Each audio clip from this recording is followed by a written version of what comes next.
Class 8 welcome to the class. बच्चों, अभी तक हमने आपकी व्याकरण वीथी बुक से इस चैप्टर में क्रिया, जहाँ पर क्रिया के दो भेद हैं, कर्म के आधार पर क्रिया भेद एवं संरचना के आधार पर क्रिया के भेद, इसमें से प्रथम भेद कर्म के आधार पर भेद पढ़ चुके हैं। आज हम इसके सेकंड भेद जो कि संरचना के आधार पर किए जाते हैं उनके बारे में जानेंगे। बच्चों, संरचना के आधार पर क्रिया के भेद हैं सामान्य क्रिया, संयुक्त क्रिया, नामधातु क्रिया, प्रेरणार्थक क्रिया, पूर्वकालिक क्रिया, कृदंत क्रिया। अब हम इन सब के विषय में विस्तार से जानेंगे। सर्वप्रथम भेद है सामान्य क्रिया। जब वाक्य में किसी एक क्रिया का प्रयोग किया जाता है तो उसे सामान्य क्रिया कहा जाता है। उदाहरण, तुम आओ, उसने लिखा। तो बच्चों, यहाँ पर आओ और लिखा ये क्रिया शब्द है। संरचना के आधार पर क्रिया का दूसरा भेद किया जाता है संयुक्त क्रिया। दो या दो से अधिक धातुओं के मेल से बनी क्रियाएं संयुक्त क्रियाएं कहलाती हैं। इसमें मुख्य क्रिया सहायक क्रिया के साथ मिलकर आती है। जैसे सुमेधा जाने लगी, राधा पढ़ती है, उसने कपड़ा उठा लिया। तो यहाँ पर बच्चों पहला वाक्य इसके अंतर्गत जाने तथा लगी ये दो शब्दों के प्रयोग से क्रियापद को व्यक्त किया गया है। राधा पढ़ती है, तो यहाँ पर दो शब्द हैं, पढ़ती है। इन दो शब्दों के रूप से बनने वाली क्रिया संयुक्त क्रिया कहलाती है। इन संयुक्त क्रियाओं में आमतौर से पहली क्रिया मुख्य या मूल क्रिया होती है और वही मुख्य अर्थ भी देती है। ऊपर लिखे वाक्यों में जाना और पढ़ना तथा उठाना ये हैं मुख्य क्रियाएं। बच्चों, इसके साथ ही एक मुख्य और विशेष गुण है इसके अंतर्गत, या इसका नियम कह सकते हैं। जब अन्य क्रिया मुख्य क्रिया में जुड़ती है तो वह अपना अर्थ खोकर मुख्य क्रिया के अर्थ में विशेषता लाती है। इस प्रकार की क्रियाओं को क्या कहते हैं? सहायक क्रिया या रंजक क्रिया। रंजक क्रिया और उसका वाक्य प्रयोग हम जानेंगे। सकना, वह ऊपर चढ़ सकता है। रहना, तुम खा रहे हो। दूसरा है एक और, चाहना, अन्नू गाना चाहती है। नेक्स्ट भेद है नामधातु क्रिया। संज्ञा, सर्वनाम, विशेषण आदि शब्दों से बनने वाली धातुओं को क्या कहते हैं? नामधातु क्रिया। जैसे संज्ञा शब्द है लाज और इससे बनने वाला क्रिया शब्द है लजाना। सर्वनाम शब्द है अपना और इससे बनने वाली नामधातु क्रिया है अपनाना। इसी तरह से विशेषण शब्द है गर्म और इससे बनने वाली नामधातु क्रिया है गरमाना। अनुकरणवाची शब्द खटखट और इससे बनने वाला क्रिया शब्द है खटखटाना। अर्थात संज्ञा, सर्वनाम, विशेषण शब्दों से बनने वाली धातुओं को नामधातु क्रिया कहते हैं। नेक्स्ट भेद है प्रेरणार्थक क्रिया। बच्चों, जब कर्ता स्वयं क्रिया न करके किसी अन्य को उस कार्य को करने की प्रेरणा देता है तो उसे प्रेरणार्थक क्रिया कहते हैं। जैसे हलवाई नौकर से लड्डू बनवाता है। यहाँ पर बनवाना शब्द प्रेरणार्थक क्रिया है। हलवाई प्रेरणा देने वाला करता है और नौकर प्रेरित होने वाला करता है। प्रेरणार्थक क्रियाएं हमें दो रूपों में मिलती हैं, प्रथम प्रेरणार्थक और द्वितीय प्रेरणार्थक क्रिया के रूप में।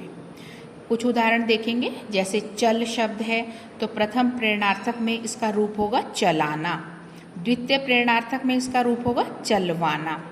कर शब्द का देखिए, प्रथम प्रेरणार्थक के रूप में है कराना और द्वितीय प्रेरणार्थक के रूप में है करवाना। इसी तरह से बाकी उदाहरण हैं पढ़ से पढ़ाना और पढ़वाना, गिर से गिराना और गिरवाना, जाग से जगाना और जगवाना।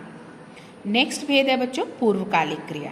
मुख्य क्रिया से पूर्व यदि कोई अन्य क्रिया प्रयोग की जाए तो उसे पूर्वकालिक क्रिया कहते हैं। जैसे बच्चे सर्कस में जोकर देखकर हंसने लगे। तो देखकर शब्द क्या है बच्चों? पूर्वकालिक क्रिया। यानी कि जब दो क्रिया शब्द होते हैं तो पूर्व में जो पूर्ण होती है उसे पूर्वकालिक क्रिया कहते हैं। ऊपर लिखे वाक्यों में हंसने लगे मुख्य क्रिया है। इस क्रिया से पूर्व देखकर क्रिया आई है, अतः यह कौन सी है? पूर्वकालिक क्रिया। पूर्वकालिक क्रिया मूल धातु में कर जोड़कर बनाई जाती है। नेक्स्ट है कृदंत क्रिया।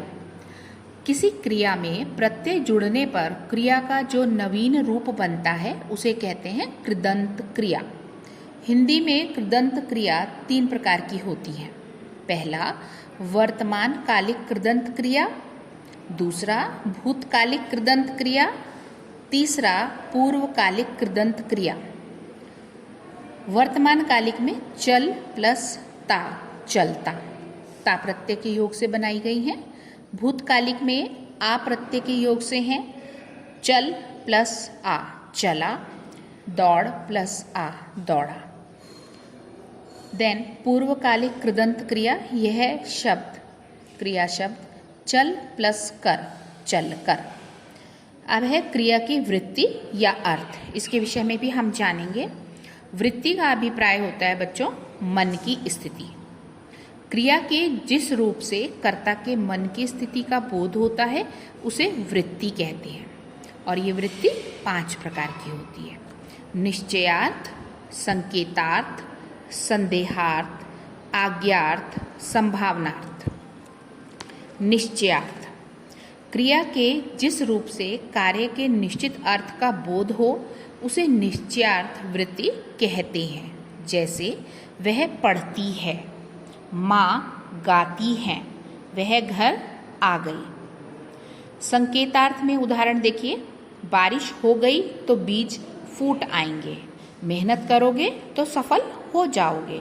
अर्थात जहाँ एक क्रिया दूसरी क्रिया का कारण बने या उस पर निर्भर हो तो उसे क्रिया की संकेतार्थ वृत्ति कहते हैं। नेक्स्ट है संदेहार्थ। क्रिया के जिस रूप से कार्य के पूरा होने का संदेह बना रहे उसे संदेहार्थ कहते हैं। जैसे विद्यालय खुल गया होगा, रेल आ चुकी होगी, तो इसमें संदेह है। नेक्स्ट वृत्ति है क्रिया की आज्ञार्थ। क्रिया के जिस रूप से आज्ञा, इच्छा, आदेश या प्रार्थना आदि का बोध हो उसे आज्ञार्थ वृत्ति कहते हैं। ये उदाहरण दिए हुए हैं। आज्ञा का उदाहरण है बाहर खेलो, आदेश का उदाहरण है तुम खड़े हो जाओ, इच्छा का उदाहरण है खुश रहो और प्रार्थना का उदाहरण है कृपया कलम दे दीजिए। तो ये सब आज्ञार्थ वृत्ति में है। इसी रूप में एक वृत्ति है संभावनार्थ। बच्चों, क्रिया के जिस रूप से अनुमान या संभावना का बोध हो उसे संभावनार्थ वृत्ति कहते हैं। जैसे शायद कल बारिश हो, शायद कल फसल के दाम बढ़ जाएं। तो बच्चों, इस चैप्टर में हमने जाना क्रिया के भेद 2 प्रकार से किए जाते हैं, कर्म के आधार पर तथा संरचना के आधार पर। आई होप कि ये आपको क्लियर हो गया होगा, और अगर कोई प्रॉब्लम होगी तो हम नेक्स्ट क्लास में उसको क्लियर कर लेंगे। Till then, good bye.